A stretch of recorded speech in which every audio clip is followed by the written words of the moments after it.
आप देख रहे हैं विप्र एक्सप्रेस। पश्चिम बंगाल और असम में भारतीय जनता पार्टी की ऐतिहासिक जीत के बाद पूरे देश के साथ साथ रीवा में भी उत्सव का माहौल देखने को मिला। शहर स्थित भाजपा कार्यालय अटल कुंज में कार्यकर्ताओं ने इस जीत को लेकर जोरदार जश्न मनाया। सुबह से ही कार्यालय परिसर में चहल पहल शुरू हो गई थी, जो देर शाम तक जारी रही। जैसे ही सुबह चुनाव परिणाम आने से शुरू हुआ, वैसे भाजपा की बढ़त लगातार मजबूत होती गई। वैसे ही कार्यकर्ताओं का उत्साह बढ़ने लगा। धीरे धीरे बड़ी संख्या में कार्यकर्ता अटल कुंज पहुंचने लगे और जश्न की तैयारी तेज हो गई। दोपहर तक तस्वीर साफ होते ही कार्यकर्ताओं ने जोरदार नारेबाजी करते हुए जीत का स्वागत किया। इस दौरान कार्यालय परिसर में जमकर आतिशबाजी की गई, जिससे पूरा माहौल उत्सवमय हो गया। कार्यकर्ताओं ने एक दूसरे को मिठाई खिलाकर खुशियों का इजहार किया। खास बात यह रही कि पारंपरिक अंदाज में झाल मुरी भी बांटी गई, जिसने जश्न में अलग ही रंग भर दिया।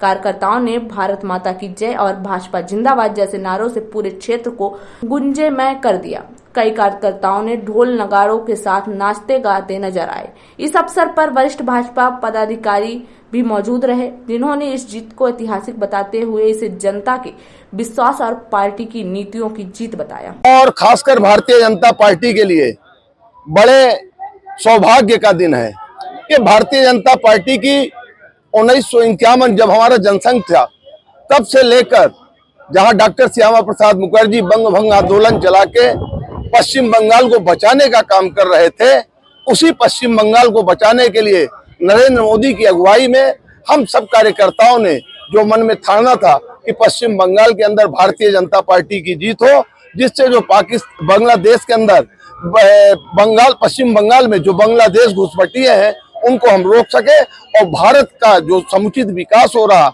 जिसके लिए मोदी जी ने नारा दिया है कि सबका साथ, सबका विकास, सबका विश्वास, और पश्चिम बंगाल का भी विकास हो सके और पश्चिम बंगाल चौथी और बढ़कर उसको भी भारत का जो हमारा हिस्सा है वहाँ भी पूर्ण रूप से विकास हो।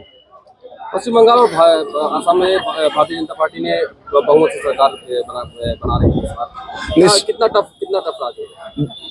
असम की बात कर रहे हैं। असम और पश्चिम बंगाल, देखिए असम में भारतीय जनता पार्टी की पहले से सरकार थी। इस बार तो असम में हमने हैट्रिक लगाया है, और असम में हैट्रिक लगाने के पीछे का कारण यही है कि आज असम विकास की ओर बढ़ चुका है, वहां से घुसपैठियों को बाहर किया जा चुका है, और पश्चिम बंगाल जो हमारे लिए चुनौती थी, आज उस चुनौती को पश्चिम बंगाल की जनता ने भारतीय जनता पार्टी की झोली में डाल के यह तय कर दिया कि हिंदुस्तान में हिंदुस्तानी रहेंगे, विदेशी नहीं रहेंगे, बांग्लादेशी अब वहां नहीं रहेंगे।